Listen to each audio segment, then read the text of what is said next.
शुका सारिके पूर्ण वैराग्य जाचे, वशिष्ठा परिज्ञान योगेश्वराचे, कवी वाल्मिका सारिका मान्य ऐसा, नमस्कार माझा सद्गुरु रामदासा. जय जय रघुवीर समर्थ. मनाचे श्लोक. श्री समर्थांनी या मानवी मनाला उपदेश करण्यासाठी काही श्लोक लिहिले आहेत, म्हणजे उपदेश केलाय. त्या उपदेशामध्ये आजचा 87वा श्लोक आहे. मुखी राम त्या काम बांधू शकेना, गुन्हे इष्ट धारिष्ट त्याचे चुकेना, हरिभक्त तो शक्त कामास मारी, जगी धन्य तो मारुती ब्रह्मचारी.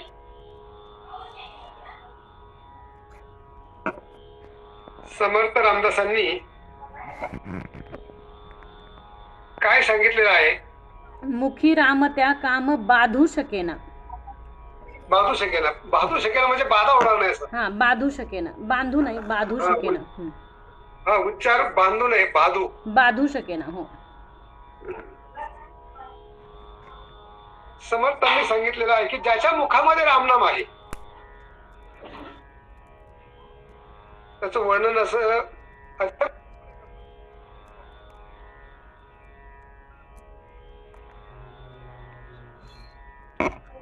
ज्याच्या मुखामध्ये सतत रामनामाचं चिंतन आहे त्याची वाणी म्हणजे खरं काय होतं, रसाळ वाणी बनते. त्याच्या देहबोलीमध्ये फरक पडतो. जो सतत रामनामाचं भजन चिंतन करतो त्याच्या मनामध्ये काम, क्रोध, लोभ, मद, मत्सर याचा लेशही निर्माण होत नाही. शुद्ध सोनं मातीमध्ये पडलं ना तर त्याला माती चिटकत नाही, ते शुद्ध असेल तर. तसं ज्याचं सतत चिंतन, ज्याच्या मनामध्ये कायम त्या रामाचं चिंतन चालू असतं ना, त्याला इतर कुठल्याही गोष्टीची बाधा होत नाही. काम बांधू शकेना म्हणजे त्याला कुठल्याही इच्छा आकांक्षा बांधून ठेवत नाहीये. आता दिवस पावसाळ्याचे नाहीत पण पावसाळा सुरू झालाय असं वातावरण आहे. हे काही काळासाठी असेल. आणि मग काही हौशी मंडळी असतात ना, हॉटेल समोर चालले असताना खमंग भज्याचा वास आला ना की मन तिकडे धाव घेतं. म्हणजे काय होते, तिथे आपल्या मनाला बाधा होती. आणि जे निर्वकारी असतात, संत साधू महात्मे असतात ना, त्यांना कशाचाही सुगंध आला तर त्यांचं मन तिकडे धाव घेत नाही, कारण त्यांच्या मनाला कुठलीही अशी बाधा होत नाही. आपल्या मनामध्ये अनेक विकार आहेत आणि त्या विकारावरती मात करण्यासाठी आपला हा सगळा प्रपंच खटाटोप आहे. चांगल्या गुणाची जोपासना जर करायची असेल ना तर काय झालं पाहिजे, सतत रामनामाचं चिंतन केलं पाहिजे.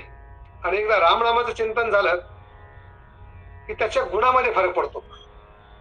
गुणे इष्ट धारिष्ट त्याचे चुकेना. मनामध्ये एक प्रकारचं धैर्य येतं. आता माणसं खूप धट असतात, म्हणजे धैर्यवान असतात. मागे महाराजांनी एकदा सांगितलं की रात्रीचा प्रसंग असतो आणि शेतामध्ये जायचं असतं पाणी धरायला आणि रस्त्यामध्ये स्मशानभूमी लागते आणि मग त्या स्मशानभूमीच्या जवळ गेलं की राम राम राम राम राम राम सुरू होतं. हे मनाचं धारिष्ट नाहीये. मनाचं धारिष्ट असं असतं की प्रसंग कुठलाही कसा असो त्याच्या मनामध्ये विकार उत्पन्न होत नाही, भय चिंता त्याच्या मनामध्ये नसते. धैर्यवान माणूस बनतो. धैर्याची गोष्ट सांगायची ना, रामायणामध्ये एक प्रसंग आहे. ज्यावेळेस सीतेचं अपहरण होतं, सीतेचा शोध लागतो आणि रामाला वाटतं आता जो आपल्या भारतात जो प्रसंग उद्भवला होता तो आपल्या सगळ्यांना माहितीये. थोडक्यात युद्धाचा प्रसंग उद्भवला होता. तसंच त्यावेळेस सीतेला जर इकडे आणायचं असेल तर युद्ध अटळ होतं आणि त्या युद्धाचे काही दुष्परिणाम असतात हे सर्वांना माहिती होतं. राम तर ज्ञानी होता. रामाने काय सांगितलं की आपण हा युद्धाचा प्रसंग टाळण्यासाठी काही प्रयत्न करूया. म्हणून शोध करण्यासाठी त्याने अगोदर हनुमंतरायाला पाठवलं. हनुमंतराया शोध करून आले आणि परत आल्यानंतर शांतीचा दूत म्हणून संदेश घेऊन अंगदाला पाठवलं. अंगदाने सांगितलं, कसं असतं की जे ज्ञानी माणसं असतं त्या प्रेमाच्या 4 गोष्टी सांगतात, त्या शक्यतो ऐकाव्यात. ज्यावेळेस अंगदाने सांगितलं की रावणा, तुला अहंकार झालेला आहे, गर्व झालेला आहे, परंतु तू जी काही चूक केली त्या चुकीला तुला क्षमासाठी एक संधी आहे. तर तू काय कर, त्या सीता मातेला तू रामाच्या स्वाधीन कर, नाहीतर काय होतं की त्याचे दुष्परिणाम तुला भोगावे लागतील. विनाशकाली विपरीत बुद्धी निर्माण झालेली आहे, पण तुला ती सुधारण्याची एक संधी आहे. आणि नुसती संधी नाहीये, तर शत्रूला नेहमी आपल्या ताकदीची कल्पना द्यावी, थोडीशी झलक दाखवावी. आता आपण जे सिंदूर वगैरे जे काही वार ऐकले ना, तसाच प्रकार पूर्वी सुद्धा घडलेला होता. रामाने त्या अंगदाला पाठवलं होतं आपल्या शक्तीचं प्रदर्शन करण्यासाठी, की आमच्याकडे काय शक्ती आहे. तुला नुसतं मनात वाटत असेल की हे फक्त वानर सेना घेऊन आलेले आहे, परंतु यांच्या अंगी काय बळ आहे त्याचं उत्तम उदाहरण म्हणून मी तुला एक शांतीदूत म्हणून संदेश घेऊन आलेले आहे की रावणा, तुझं साम्राज्य खूप मोठं आहे याचा तुला अहंकार आहे, परंतु नेहमी एक गोष्ट लक्षात ठेवावी, जगामध्ये आपल्यापेक्षा खूप बलाढ्य लोक असतात. ज्ञानानं, संपत्तीनं, धनानं सगळेच बाबतीत असतात, पण आपल्याला त्याची कल्पना नसते. डबक्यातल्या बेडकाला वाटतं की हा समुद्र आहे, ते त्याचं अज्ञान असतं. असं असू नये खरं म्हणजे. जग खूप मोठं आहे आणि आपण त्याच्यामध्ये किती किती लहान आहोत, मोहरीच्या दाणे एवढे आहोत आपण. तर त्या अंगदाने सांगितलं की हे बघ, तुझ्याकडे खूप शूरवीर याची तुला घमेंड आहे ना, तर तू एक काम कर. असं म्हणून त्याने त्या जमिनीवरती पाय आपटला आणि त्याने सांगितलं की तुझ्या ह्या दरबारामध्ये जो कोणी बलाढ्य शक्तिवान असतील त्यांना माझा पाय फक्त उचलून दाखव. प्रसंग मोठा गंभीर होता. रावणाला काय होती, आपल्या शक्तीची मस्ती चढलेली होती. त्याला असं वाटायचं की माझ्या सारखं म्हणजे मला या विश्वामध्ये मला हरवणारच कोणी नाहीये, असं त्याला अहंकार झालेला होता. त्यांनी ते आत्मलिंग आणताना अनेक प्रकार घडले. आपल्याला तो भागात जायचं नाहीये. आपल्याला सांगायचा मुद्दा एवढाच आहे की धारिष्ठ काय असतं.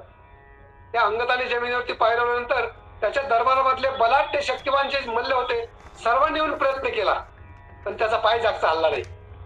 त्याला काय म्हणतात, शत्रूच्या दरबारामध्ये जाऊन मृत्यूला आव्हान देऊन त्याला आपल्या शक्तीचं प्रदर्शन करणं, याला धारिष्ठ म्हणतात. गुन्हे इष्ट धारिष्ठ त्याच्या चुकेना, अशी धैर्यवान माणसं फार थोडी असतात. ती थोडी का असतात, कारण ती भक्त असतात, चिंतन करणारे असतात.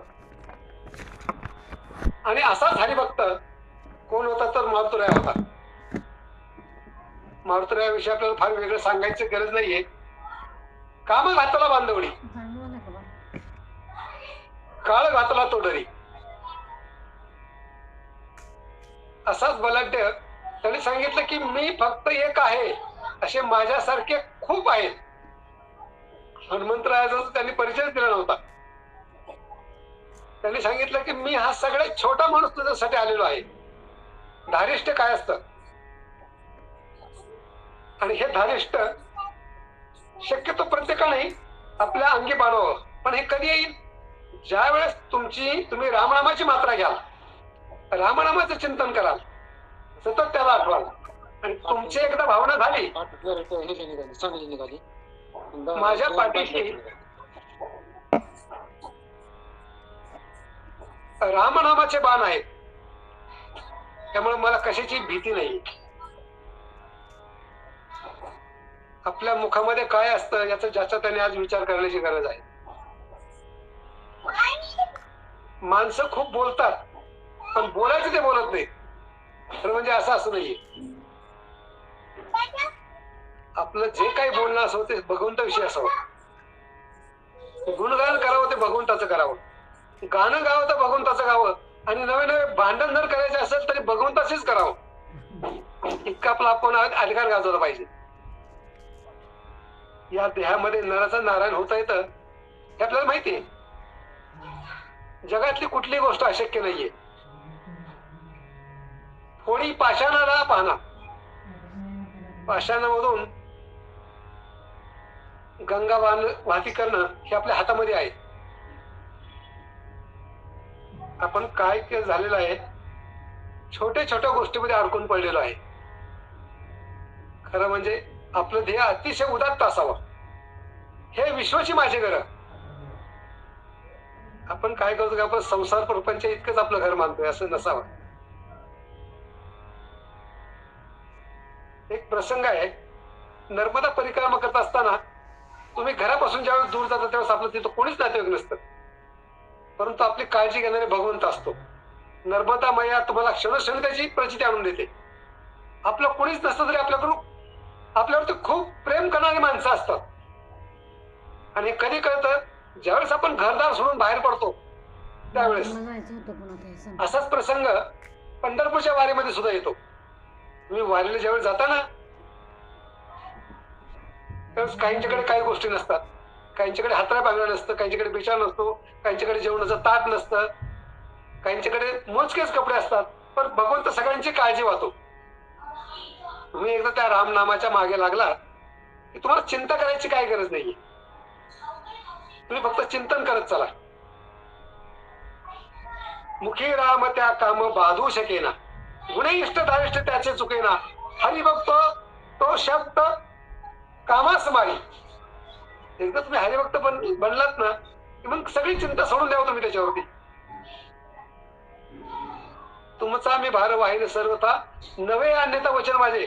भगवंतांनी नुसतं वचन नाही दिलं तर शपथ घेऊन सुद्धा सांगितलेलं आहे अनेक वेळा. आणि हे कुणी जाणलं तर त्या माझ्या हनुमंतरायाने जाणलं. आणि त्याने काय केलं की त्या भगवंतासाठी अजन्म ब्रह्मचारी पत्करला. त्याला माहिती होतं की संसार प्रपंचामध्ये राहून सुद्धा तुम्हाला ब्रह्मचर्य पाळता येतं. ब्रह्मचर्य म्हणजे फक्त लग्न केलं म्हणजे ब्रह्मचर्य असं होत नाहीये. विवाह करून सुद्धा तुम्हाला ब्रह्मचर्य पाळता येतं. ब्रह्मचर्य कशाचं असावं? माझ्यापेक्षा खरं म्हणजे बापूराव मला तुम्हाला जास्त चांगल्या प्रकारे सांगतील. आपला वेळ थोडी संपलेला आहे आणि 1 मिनिट मी लवकर यासाठी संपवतो की आपल्याला काही सूचना द्यायच्यात. तर मी आजचं चिंतन सेवा या ठिकाणी थांबवतो. जय जय रघुवीर समर्थ. बापूराव महाराज 1 मिनिट.